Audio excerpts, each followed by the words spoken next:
Estamos con Laura Restrepo. Bueno, Sofía, Qué encantada. maravilla conocerte.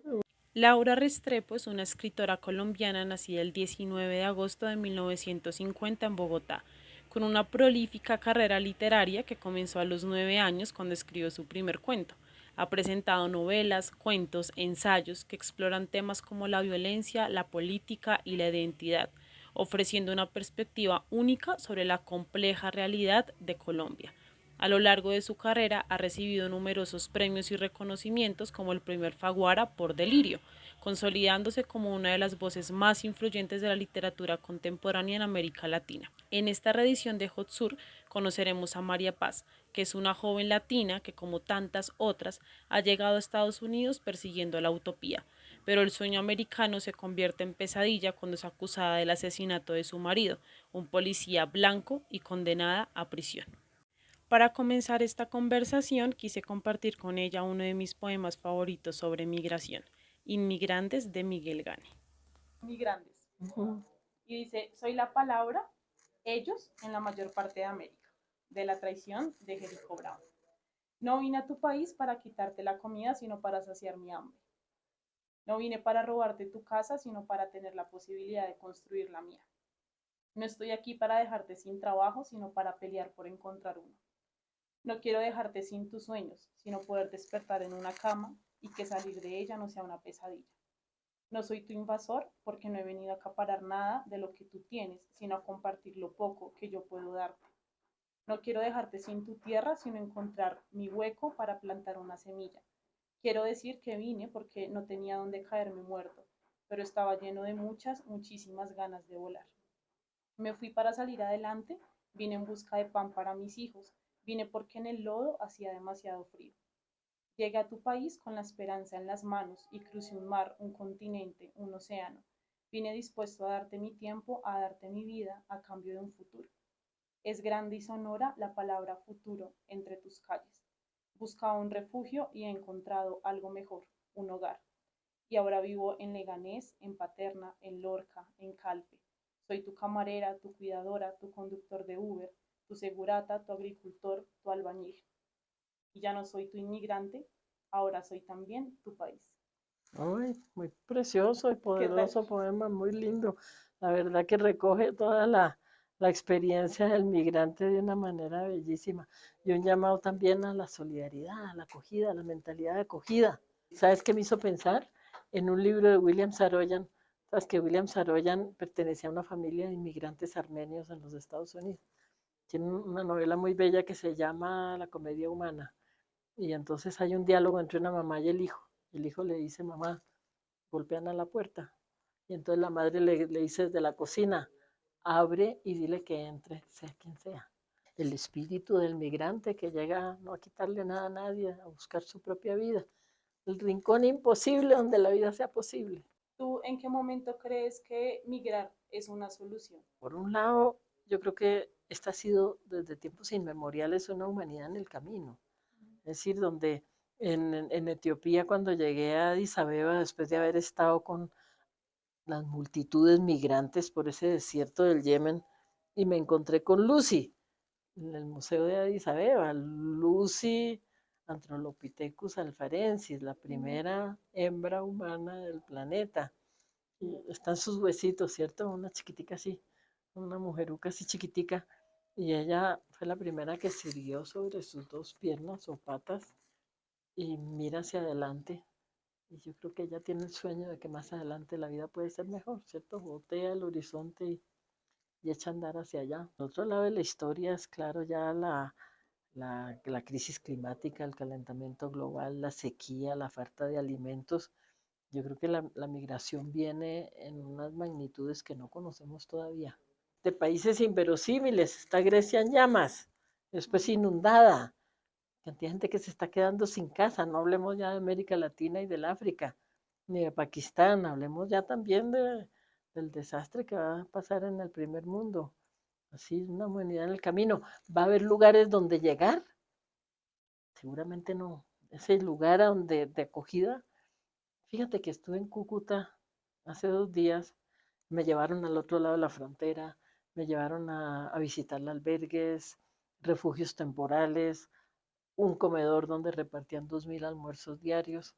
Y pensaba yo, si no hay que desarrollar una especie de cultura del camino, que el camino mismo sea acogedor, plantaciones o fábricas para trabajos temporales, donde el migrante pueda como replatearse, volver a conseguir plática en el bolsillo para echar a andar otro trecho, que el camino sea una forma de vida, al contrario de la idea de que lleguen a hacinarse en las grandes ciudades, que eso ya no va a ser solución para nadie, ni para los que llegan, ni para los que ya se quedan ahí.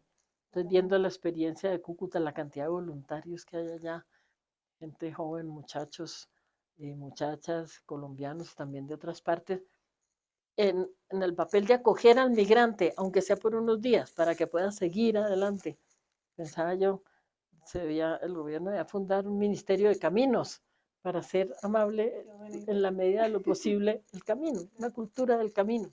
Y es que nadie quiere salir de su casa obligado, ¿no? O sea, cuando uno piensa en conocer el mundo y en viajar, siempre está pensando pues en volver de cierta forma, ¿no? Nadie realmente quiere escapar o decir, no, tengo que irme a otro lado porque acá no voy a encontrar oportunidades. Yo creo que ahí estás apuntando a la irracionalidad absoluta de las fronteras cerradas. Lo de Cúcuta es muy interesante, esa política del gobierno actual de frontera abierta. Y mira que me decían, claro que hay cientos de venezolanos que entran, pero también hay muchos que regresan. Justamente por lo que tú dices, a todo el mundo le gusta el sitio donde nació, el olor de las flores de ese lugar, la comida que prefiere es esa, la familia que dejó atrás, el lugar donde están enterrados sus muertos. Eso es un arraigo muy grande. Entonces, es el absurdo de una civilización donde las mercancías pueden pasar libremente por la frontera, por la fuerza de trabajo no. Cuando tendría que ser el que tiene mano de obra puede ir, trabajar y devolverse a su casa, que es su pago, es su querencia, el lugar donde quiere estar. Pero entonces la mentalidad es se nos van a meter, como dice el poema, nos van a quitar. Aquí vienen, no, el migrante quiere trabajar y muchas veces esa mano de obra se necesita. Como dice él, yo soy tu chofer de Uber, yo soy tu mesero, yo soy, pero claro, la posibilidad de volver. Si no fuera criminalizada la migración, si no ameritara cárcel, ameritara que te quitan a los hijos, si no ameritara la muerte, ¿cuántas veces no mueren los migrantes? Sino simplemente ser más elásticos, una mentalidad de acogida y la posibilidad de una cultura solidaria frente al migrante. Además, va a haber que implementarla, porque van a ser multitudes las que lleguen y las que salgan. Mira Colombia, la mitad del país por fuera y la mitad de Venezuela entrando. Son países en la movilización, la peregrinación, que va a tomar aspectos bastante medievales en ciertos momentos. Guerra o indiferencia. No se sabe cuál de las dos es más fácil de lidiar. Yo te cuento que en pandemia comenzamos un club de lectura virtual y ahí conocí a una de las personas que puedo llamar amiga hoy, que es colombiana y está en Estados Unidos. Y fue un intercambio tan extraño con ella, porque yo hablando con ella me volví a enamorar de mi país. Y es que como jóvenes muchas veces tenemos esta idea de como que acá ya no hay nada más que hacer, ¿no? Como que está esta mentalidad de vámonos para afuera. Y conociéndola a ella, lo que te digo fue como, yo nací acá por alguna razón. O sea, pude haber nacido en cualquier otro país del mundo y aquí me puso Dios por alguna razón. Algo tengo que trabajar por esto, ¿no? Y ella decía, yo me siento acompañada porque Estados Unidos también es un país muy frío, no en comparación, digamos, a Colombia, que todo el tiempo nos estamos abrazando, nos estamos tocando, no tenía amigos, una cantidad de cosas que fueron cambios muy duros, económicamente bien, pero el resto de cosas es muy complejo. Ella decía, yo me he conectado más con Colombia gracias a estos clubes de lectura y gracias a leer autores colombianos. Ah, qué Fue a genial. través de la literatura. Yo te quería preguntar, ¿tú crees que tu libro, Hot Sur, le sirva a esa compañía a personas que están afuera? Ay, pues me encantaría. Mira, para mí ha sido la lectura de mis autores favoritos, ha sido una compañía tan maravillosa en la vida. Yo te puedo decir que, bueno, afortunadamente he querido mucho a mi gente y me he sentido muy querida, pero momentos de soledad todo el mundo tiene. Yo nunca los he tenido porque siempre ha habido un libro a mano. Ayer en la cárcel modelo hablando con los presos, No se sientan solos, cojan un libro, es una ventana, viajen, viajen por países, viajen por las épocas, métanse en la piel de otra gente que está allá afuera. Mientras consiguen la libertad, viajen a través de los libros. Es una compañía de verdad deliciosa. A mí por eso me gusta leer con el libro físico, por como tocarlo, leerlo, tenerlo, que la pantalla es más impersonal, el libro es tuyo. A mí me pasa en las firmas de libros que llega la gente y la persona que se te acerca, no te conoce, lleva por lo menos varios meses con ese libro y llevándolo para arriba y para abajo, y metiéndolo en la cama y en el bus y a la playa y no sé qué, te conoce, ha convivido con tus palabras y a juzgar por la delicia que ha sido para mí la lectura a lo largo de la vida, pues me encantaría que si mi libro acompaña. Para un autor es muy difícil sobrepasar a su propia generación. Por lo general, sus contemporáneos te leen y después mueres. Y para mí ha sido una dicha como que generación como la de ustedes retoman mis libros. Eso es un milagro.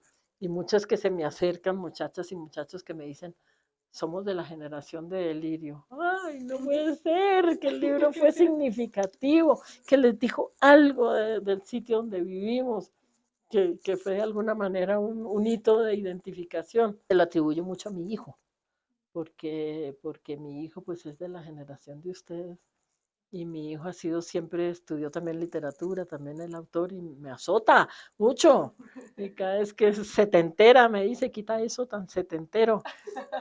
Y me ha obligado como a meterme más en un universo de jóvenes, ¿cierto? A la brava, en la novela gráfica, en los videojuegos, en cierto tipo de cine, en todo el tema, desde luego, de la ecología, que lo mío había sido una lucha social, política, y él está muy metido pues en la cosa ecológica, ya estamos encaramados en una montaña, bregando a cultivar unos tomates y como viviendo la vida de otra manera, ¿no? Pero qué bella esa receptividad también de tu parte, ¿no? Porque siempre está ahí el conflicto de generaciones, de que el pasado fue mejor, o que ustedes, estos jóvenes de hoy en día, ¿no? Generación de cristal, ¿no? No creas, uno tiene bastante conciencia de su envejecimiento, uno se da cuenta, por más de que no quiera, y yo sigo hiperactiva y soy incansable y soy insoportable porque nunca paro, pero claro, uno siente que el mundo de uno va quedando atrás, que el mundo que llega es otro y que unos ojos jóvenes lo ven con más lucidez, entonces hay que apoyarse en la juventud.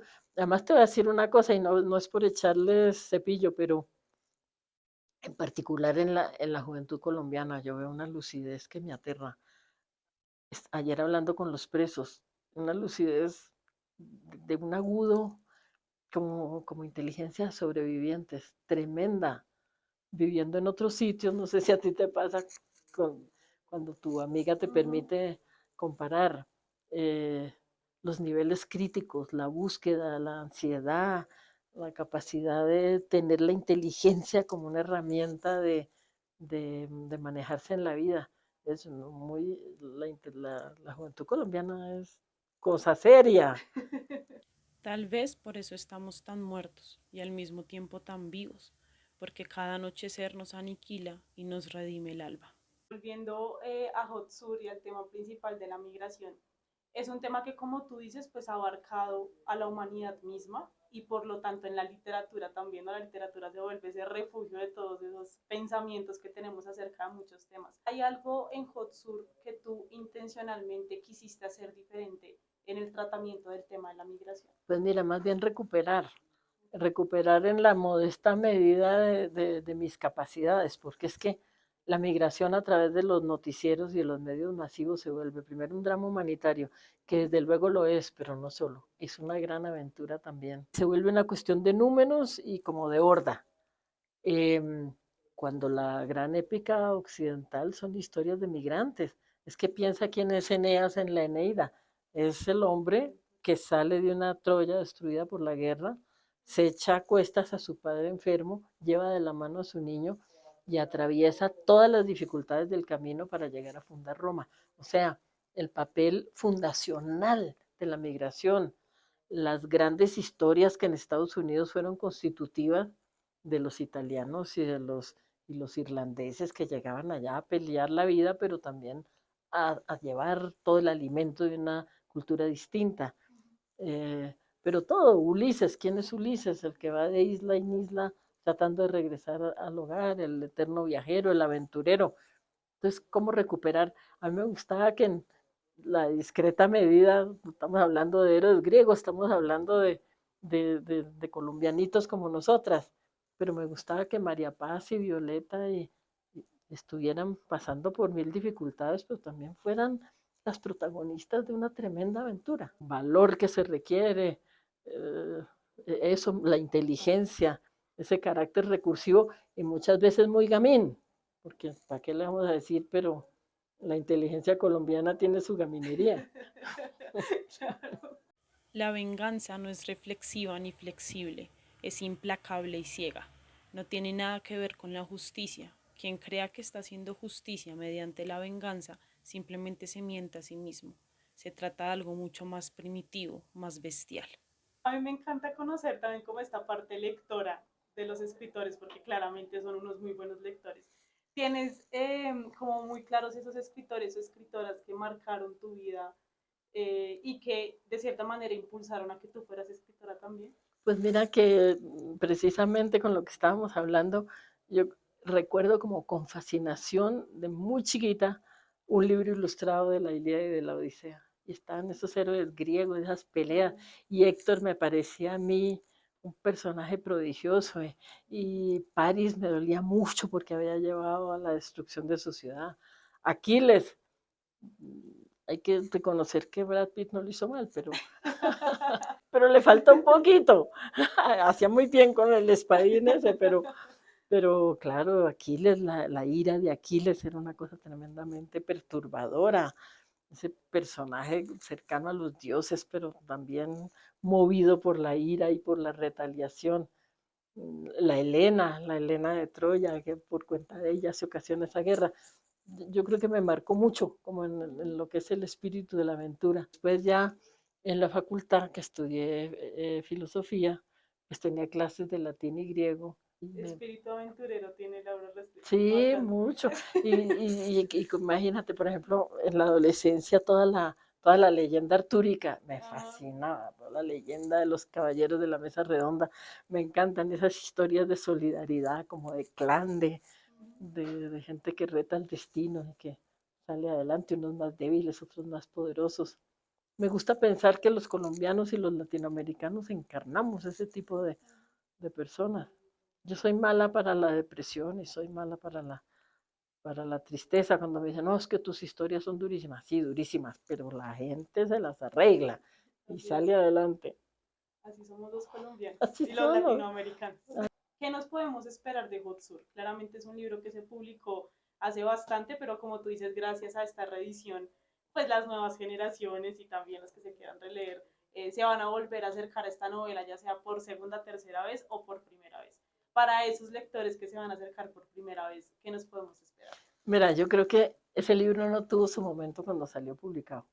Ese libro tiene un epígrafe que dice, cuando un imperio cae es porque ya ha caído. O sea, hablaba ya del fin del sueño americano y la crisis de un tipo de cultura, de una civilización. Lo que pasa es que cuando salió, era mucho todavía Fukuyama, que era que el apoteosis de la democracia liberal, el capitalismo como fin del sueño, o ya no se puede ir más lejos en la evolución, el progreso también, la técnica, todavía no se sabía nada de toda esta crisis ambiental tan brutal que claramente indica un fin de una era. Entonces, en este momento eso es mucho más claro. Entonces me encanta que se reedite, porque yo creo que en el momento en que salió la gente lo leyó como una cosa rara, pero esta de que nos habla, todavía el sueño americano estaba demasiado vivo. Yo sé que mis libros tienen un cierto nivel de dificultad en la lectura. Por lo general no son libros que te sientes así, aunque hay que echarles cabeza, a ver qué mierda fue lo que hizo acá, por qué me metió esto acá, qué está haciendo. Y yo quería que este libro fuera un libro sabroso, con aventura, un poco como un thriller también, meterle ingredientes de lectura sabrosa. No hay que darle siempre la paliza al pobre lector. Delirio, yo le debo una relectura, porque creo que la primera vez que lo leí no lo entendí mucho. No, Me toca claro, volverlo a leer. claro, Pero no, no. igual es maravilloso, como que queda esa sensación de costó, pero valió la pena. ¿Podrías leer la primera página? Sí, con mucho Una gusto. por... Entonces dice, caramba, bueno, aquí empiezan los otros dos protagonistas que son los dos gringos, de chiquitos que llegan a Colorado, a un lugar de colonización de los primeros españoles que llegan con una secta que además existió, esto fue investigado por mí, de flagelantes, donde se va a formar el asesino en serie que va a tener como unas inclinaciones así Wow. de sacerdotales, como de manejar el sacrificio como herramienta sagrada. Dice, no sabían qué les iría a suceder una vez adentro y sin embargo habían ido hasta allá, solos y a pie y por la Highway 285, cosa absurda ya de por sí, eso de andar a pie a estas alturas de la vida por el sur de Colorado. El mayor de los dos muchachos se llamaba Greg y tenía 26 años y el menor apenas 13. En realidad un niño al que en la escuela le decían Sleepy Joe porque se quedaba dormido en clase. No estoy dormido, estoy rezando, se defendía ante la maestra que lo zarandeaba cada vez que lo pillaba con los ojos cerrados. Wendy Mellons opina que más que hermanos debían parecer padre e hijo el día en que caminaron juntos por la orilla de esa autopista tan larga que atraviesa 3 estados enteros. La cosa es que nadie invierte casi 3 horas, como hicieron ellos, en un trayecto que en la destartalada pick-up de su padre hubiera podido hacerse en un brinco. Cumplían una orden, me aclara Wendy Mellons. Les habían advertido que debían llegar solos y a pie. Andando, andando, se apartaron de la 285 para tomar el viejo camino que va de Purgatorio a New Saddle Rock. Cruzaron el lecho seco del Perdidas Creek, atravesaron un rastrojo, subieron por un erial y vieron por fin la casa, pequeña, blanca, de adobe, apartada de cualquier otra construcción y oculta detrás de una valla publicitaria de Coors Golden Beer. Tengo sed, dijo el menor ante la valla. Si hubiéramos traído al menos un poco de agua. Mejor no hubiéramos venido, respondió el mayor. No dijeron mucho más, ninguno de los dos, cada uno encerrado en sus propios pensamientos, preguntándose cómo sería entrar en aquella casa. Wow.